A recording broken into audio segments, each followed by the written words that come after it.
पिछले दिनों हरियाणा में कुछ ऐसा हुआ जिसने हर किसी का ध्यान अपनी ओर खींच लिया। एक ऐसी घटना जिसने ना सिर्फ एक रिकॉर्ड तोड़ा बल्कि कई सवाल भी खड़े कर दिए हैं।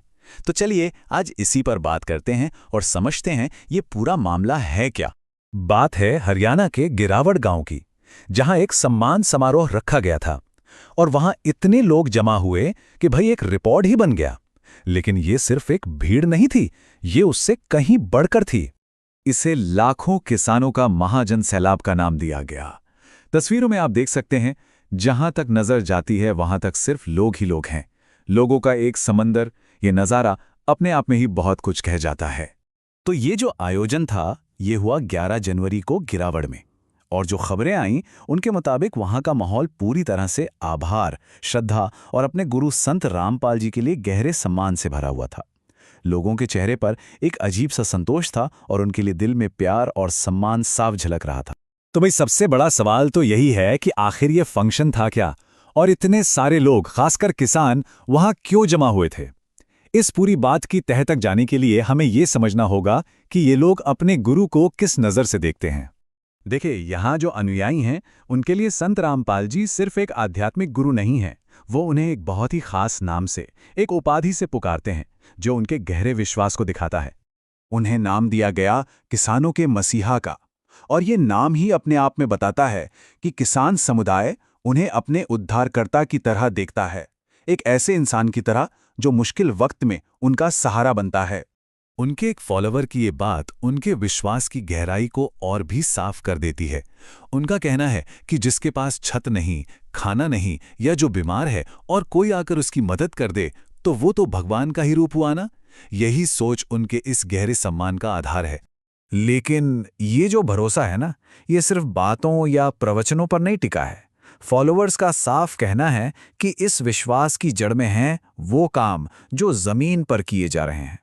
इसका एक जबरदस्त उदाहरण देखने को मिला डीगल गांव में, जहां अनुयायियों ने सिर्फ 15 दिनों में एक गरीब परिवार के लिए एक पूरा घर बनाकर तैयार कर दिया। और ऐसा नहीं कि सिर्फ 4 दीवारें खड़ी कर दी, नहीं, बल्कि बिजली, पानी, हर सुविधा के साथ। और बात सिर्फ एक घर बनाने की नहीं है, यहाँ एक पूरे सिस्टम की बात होती है। पहले तो जरूरतमंद परिवारों को ढूंढा जाता है, फिर उन्हें एक नया पूरा फर्निश्ड घर दिया जाता है। बच्चों की पढ़ाई का सारा खर्च उठाया जाता है, कपड़े, बिस्तर, खाना पीना, सब कुछ। और तो और अगर घर में कोई बीमार है तो उसका इलाज भी करवाया जाता है।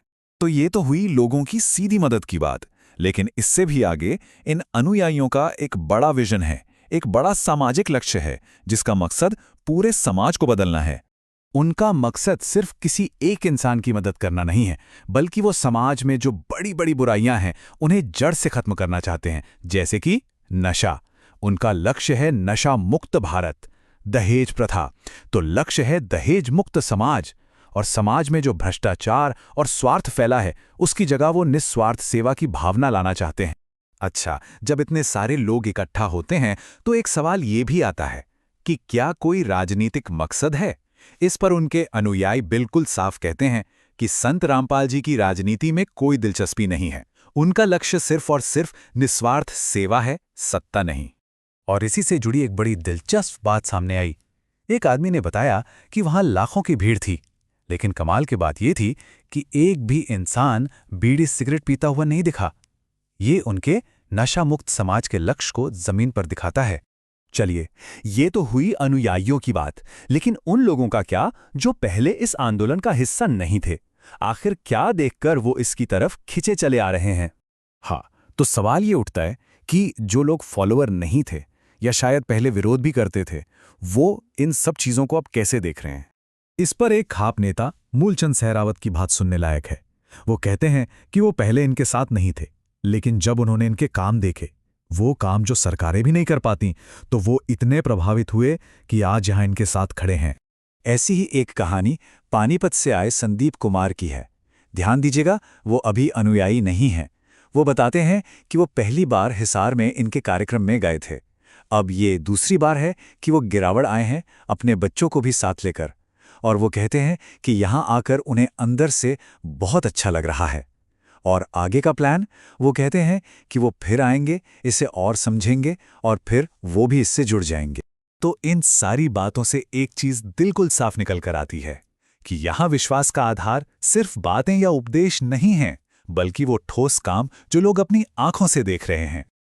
और ये पूरी कहानी हमें एक बहुत ही गहरे और दिलचस्प सवाल पर लाकर छोड़ देती है। क्या होता है जब किसी आध्यात्मिक आंदोलन का सामाजिक प्रभाव ही उसका सबसे शक्तिशाली उपदेश बन जाता है? जरा सोचिएगा इस बारे में।